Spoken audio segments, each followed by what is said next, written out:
You won't believe the tangled web of deception my wife has spun since the very moment we crossed paths, and I mean every single detail of it. From her identity to the events that shaped her life, her unfaithfulness, and even her empty promises of change. I have confronted her on numerous occasions, catching her at her most vulnerable, hoping she would reveal the truth amidst her web of lives. But alas, those confessions turned out to be nothing more than additional layers of falsehoods. Now, I may not possess the title of a shrink, but I reckon she's got a good dose of histrionic personality disorder coursing through her veins, along with a knack for pathological lying. She ticks off every damn symptom on the list. Believe me, when I first met her, I had just come out of a long-term relationship and was looking for a casual fling. Back then, online platforms like Adult Friend Finder were the go-to for finding quick connections. Being budget conscious, I searched for her username and eventually found her AIM handle. We struck up a conversation and decided to meet for a lunch a few weeks later. Lunch went well, leading to more dates and close encounters. She mentioned having a male roommate, but I didn't pay much attention to it. I had no inkling to dig deeper, lost in my own gullibility. She disclosed her past marriage. Its demise fueled by her ex's unfaithfulness. He would left her in a bind, seeking refuge in the company of her roommate due to financial constraints. Late one evening, during the early stages of our relationship, I found myself dining with some colleagues while toiling away on an overnight project. Suddenly, my phone rang and I answered to a distraught voice on the other end. It was her, overcome with emotions and seemingly inconsolable. She revealed that she had recently discovered a shocking truth about her upbringing, a truth that shattered the very foundation of her identity. The man she had known as her father, whom I would refer to as Italian dad, was not her biological father. Instead, he was a man her mother had been romantically involved with, while her real father languished behind bars. Upon her father's release from prison, he was introduced to her as her uncle, while Italian dad assumed the role of a surrogate father. Real dad remained absent from her life, while Italian dad played the part of the devoted father figure. I was captivated by this woman.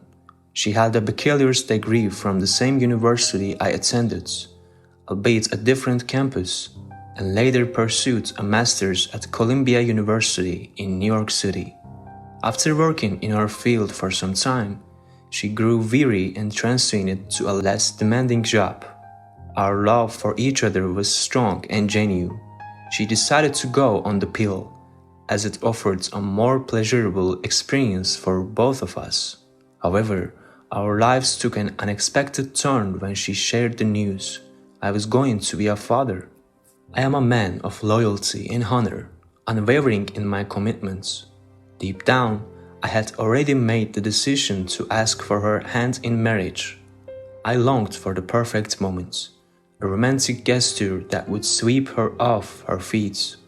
However, the tidings of her pregnancy brought forth a storm of emotions, and she found herself engulfed in uncontrollable sobs, consumed by the fear of me leaving her. Understanding the weight of her past struggles and her burdened conscience as an unmarried expectant mother, I couldn't bear to see her in such distress. In that moment, I realized waiting for the ideal time was a luxury we couldn't afford. Without a ring, in the humble confidence of our living room amidst her tear-streaked face, I made my move. It may not have been the grand gesture I had envisioned, but in that moment, it was the lifeline she desperately needed. Our son arrived, breathing life into our world and pushing us to establish a new rhythm. It was a whirlwind time, as any new parent knows, but we fought to steal moments for each other amidst the chaos. During the early stages of our relationship, she immersed herself in an online chat system. a place brimming with inappropriate conversations. She confessed that she had been part of that community for quite some time, having formed strong connections there. I understood the need for belonging, as I had my own online trip, though not centered around inappropriate chats. I trusted her completely and voiced my approval. In fact, I even helped her create some steamy avatars that matched the stay's theme. Her passion for closeness was contagious, and it only fueled my desire, so I had no complaints whatsoever. But then, the lines between boundaries began to blur. Desperate to keep my wife content, I chose silence, feigning ignorance about the things I noticed. One of the earliest transgressions unfolded a few months after our son's arrival. After a long day at work, I returned home to find her indulging in self-pleasure in our bedroom. Initially, I was struck by a surge of desire, a thought whispering, "Well, this is quite the steamy surprise. Time to join in the fun."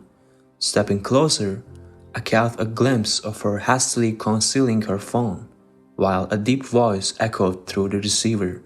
She was engaged in phone, cheating with some mysterious man. "Keep your composure," I told myself.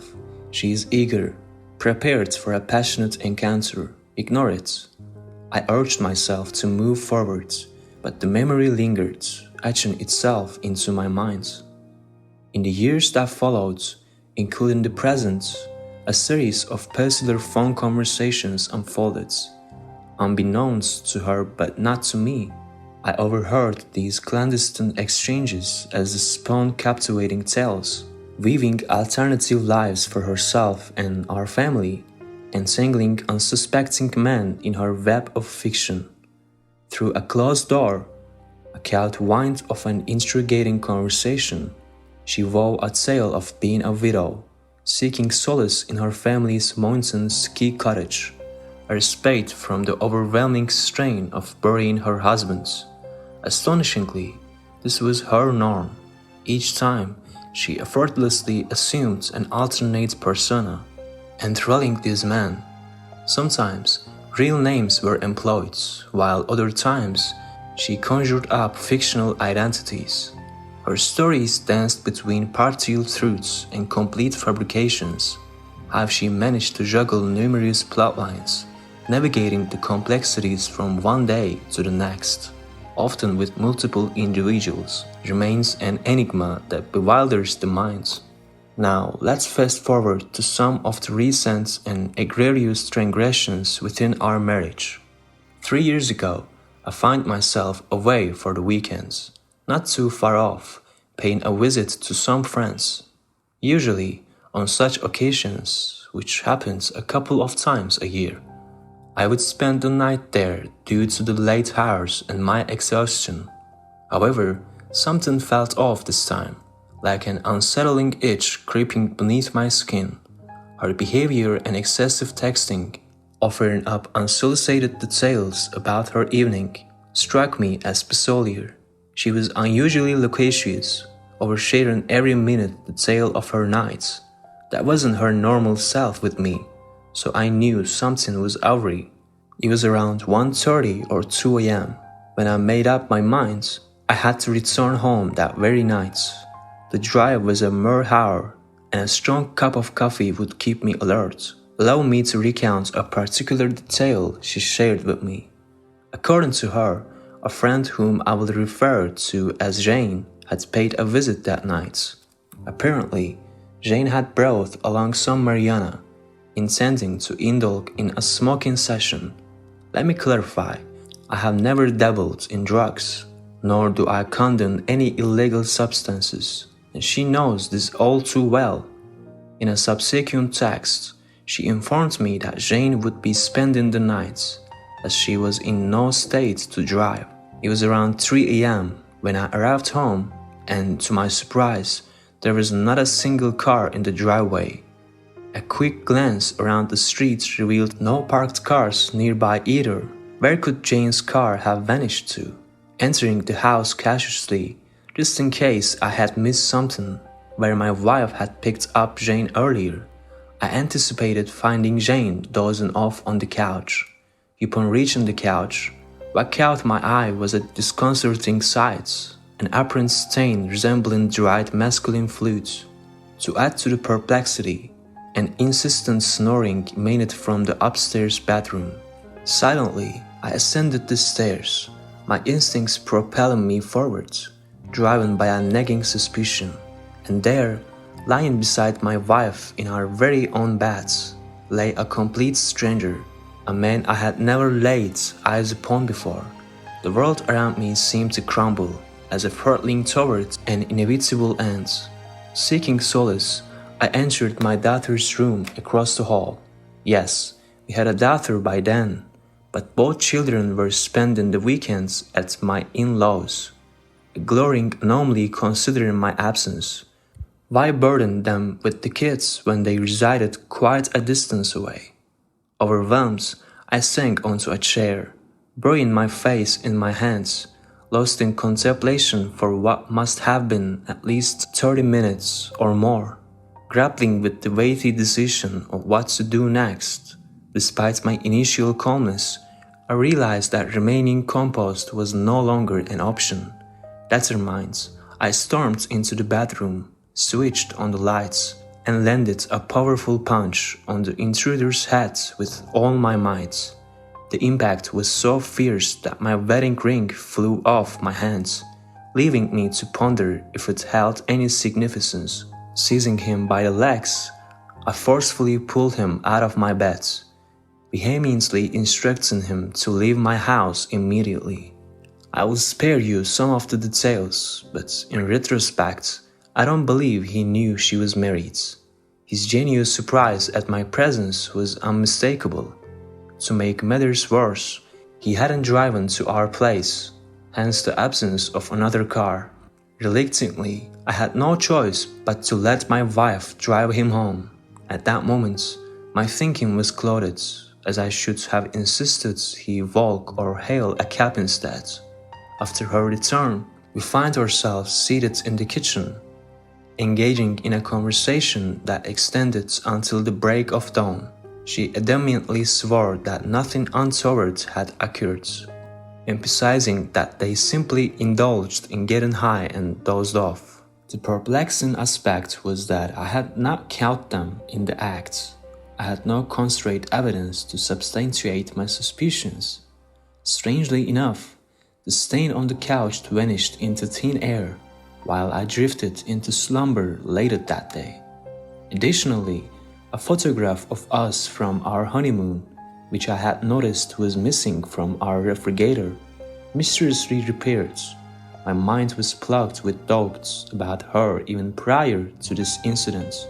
There were certain aspects of her life that I had refrained from discussing, deeming them unimportant and unworthy of starting a conflict. However, it had reached a point where I had to confront her directly, seeking nothing but the unvarnished truth. One trivial matter that had been nagging at me was the high school she supposedly attended. She had always maintained that she went to a specific Catholic school in her hometown, yet I couldn't find any shreds of evidence to support this claim. In fact, I had come to believe that she attended the public school within the district where she resided, a district notorious for its dismal reputation in the States. I didn't care about the specific schools she attended. All I wanted was the truth. She adamantly stuck to her story about going to the Catholic school. Fine, I thought, let's not dwell on that. What truly gained at me was the mystery surrounding her former roommate. Over the years, I stumbled upon tidbits of information that never quite added up. Curiously, these details seemed to align a bit too well with aspects of her ex-husband's life. I mustered the courage to confront her, declaring, "I have a suspicion that the roommate isn't a real person. I believe the roommate is actually the ex-husband, and you were still married when we met. I think I unknowingly became the other man, unknowingly ending your previous marriage." She denied it vehemently, of course. She had a story prepared, a tale with slight alterations, additional elaborations, meticulously covering all the bases. I had nothing more than a gut feeling, no considered evidence to support my hunch. Eventually, I made the difficult choice to forgive her, convincing myself that in order for our relationship to survive and for the sake of our children, I needed to rebuild my trust in her. With our foundation shaken but not shattered, we pressed forwards, determined to move on. Months later, I overheard her conversing on the phone, weaving tales of a family getaway in a fictional sky cottage. The absurdity of it all struck me, knowing she had never skied and her family faced financial constraints. Determined, I confronted her outside our closed bedroom door, demanding she face the truth. Initially, she denied the call's existence, but as I recounted specific details, she couldn't deny her deception any longer. Lying seemed to come effortlessly to her. It was her go-to defense mechanism. Time passed, and on my birthday, I find myself working from home. Coincidentally, she also had the day off, yet I couldn't help but notice her relentless texting, an enigma that unfolded before me. How did I stumble upon this revelation? She handed me her phone, revealing her inability to hide her tracks effectively. We had separate cell phone accounts, but decided to combine them onto one service since my career offered a better deal. We planned to transfer her number to my account. While we were both at home, we took the opportunity to initiate the transfer, which meant her phone would be temporarily out of service. As I backed up her old phone to preserve her contacts and pictures, I received text messages from an unknown number not saved in her contacts. The porting process took a few hours, causing her growing impatience as she was reluctant to hold conversations with the new guy. After the porting process was complete, a deluge of text messages poured in, prompting her to respond vigorously, even sending hundreds in a single day. Unaware that my plan didn't include unlimited texting, I discovered the hefty charges when checking our account's usage the next day. Comforting her about it, I urged her to cease this costly behavior. It turned out to be yet another instance involving another guy, though the details blend together amidst the recurring pattern. Once again I confronted her about it, and once again she made promises to stop. 3 more tense months passed, fueling my escalating paranoia. Whenever possible, I surreptitiously checked her phone, scanning through emails, texts, and photos. Among them, I stumbled upon explicit pictures she never intended for me. In a nutshell, if only it were that simple. She went on a lunch date with a guy and later rendezvoused at a nearby park. A message following their outing revealed her desire for a closer encounter, lamenting the presence of bystanders. That was it, the breaking point. During a subsequent call, I couldn't hide my anger. I stepped out of my office to express my frustration and confronted her about the lunch dates and park rendezvous. Overwhelmed with guilt, she wept, fearing the demise of our marriage once again. I relented, my loyalty intact, but I sternly warned her that no more chances would be given. This was the final ultimatum. That final opportunity lasted around 8 months, or perhaps even less, considering I caught her red-handed, but that brings us almost to the present. Did you know you can message people through Yelp?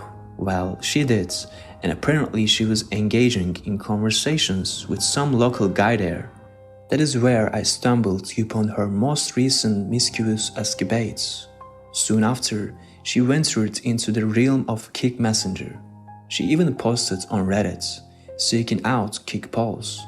It didn't take long for her to entice a few individuals. While I haven't closely monitored her activities on Kick, I do know she has been regularly communicating with at least two people, and their messages are far from innocent. Just friends, huh? Just the other day, she needed my assistance with her phone due to some issues she was experiencing. In no time, I stumbled upon a folder containing a collection of explicit photos and videos she had sent through Kik. However, it was after this revelation that I made the decision to divorce her. Ever since that fateful night when I unexpectedly discovered her in bed with another man, forgiveness has remained elusive.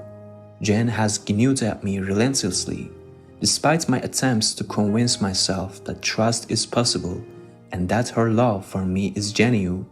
Deep down, I knew she would always resort to deception and foster a sense of mistrust.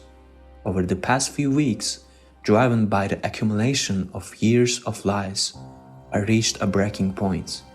I debated internally, weighing the pros and cons, until finally I made a decision. With trepidation, I hit the send button, dispatching a heartfelt message to her ex-husband via Facebook Messenger. I had no clue if he would even read it, let alone respond. Yet I needed answers, and he had no vested interest in deceiving me. To my surprise, within a mere 30 seconds, I received the seen notification. Then, in just a couple of minutes, he replied, acknowledging that she had likely lied about him and his past. This was it, the conversation I had yearned for.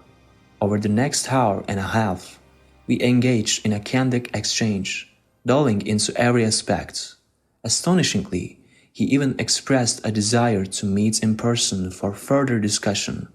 We engaged in a mutually beneficial conversation, addressing my lingering doubts about her and his own curiosities about me. I was the unknowing other man in her life when I met her. She was still married and living with her husband. As for the so-called roommates, it turned out to be a complete fabrication. I conducted a true public record search on Spokeo and did come across someone with the same name as the supposed roommate, living on the same street as one of my wife's previous addresses. However, her ex-husband had no knowledge of this person, leaving us to wonder if it was simply a bizarre coincidence or a neighbor he had never encountered. The truth about her father also came to light. The notion of an Italian father was entirely fabricated. Spokeo's alleged summer trips to Italy, they never occurred. In reality, she only visited Italy once as part of a school trip. Speaking of school, it turns out she did attend the public school I had suspected all along.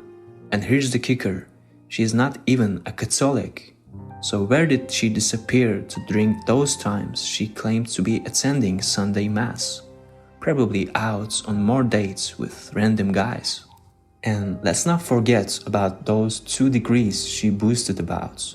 After catching her with the lunch date dude, I demanded answers to the web of lies she had spun. One truth she reluctantly admitted was that she had no degrees at all.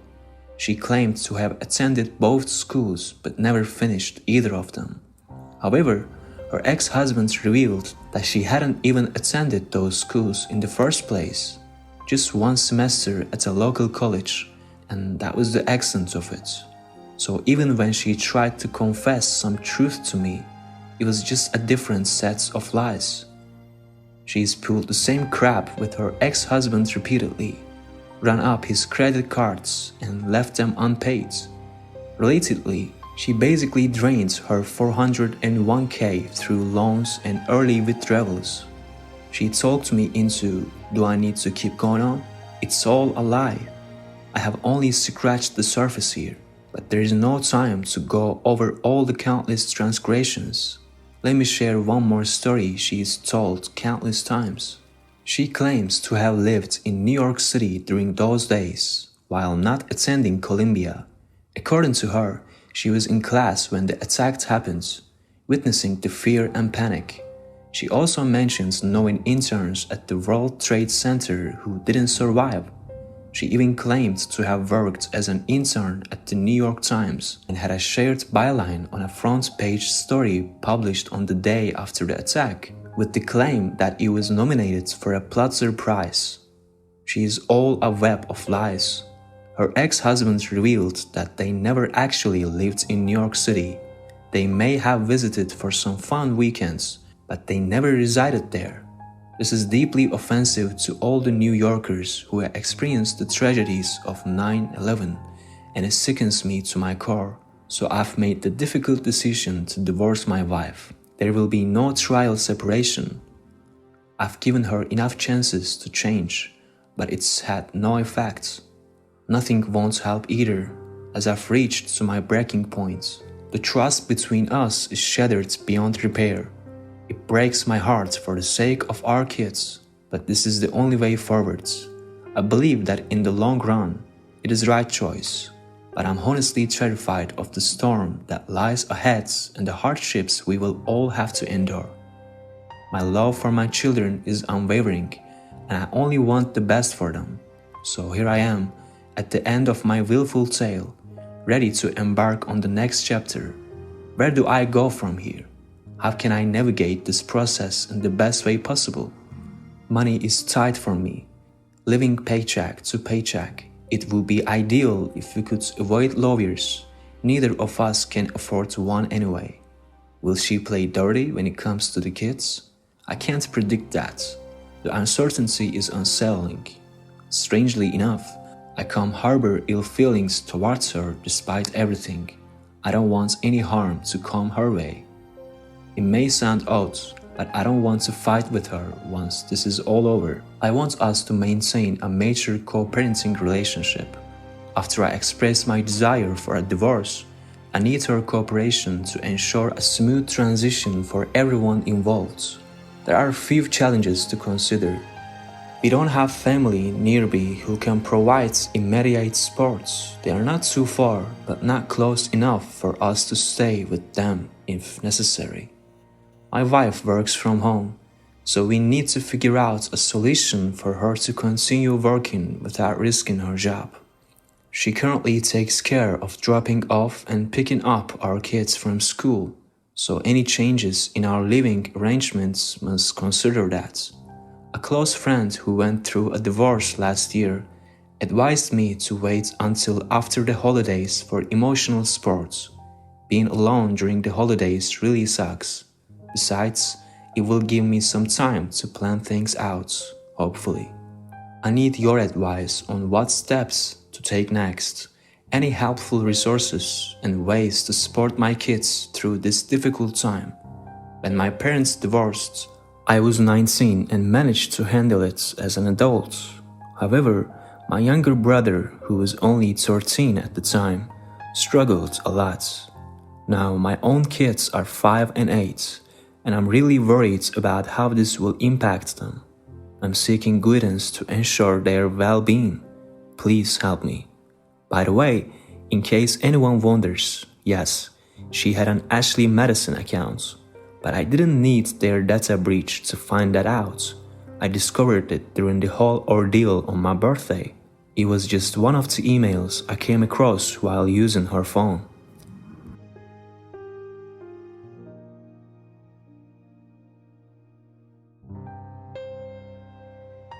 Thank you for joining us today on Deep Stories.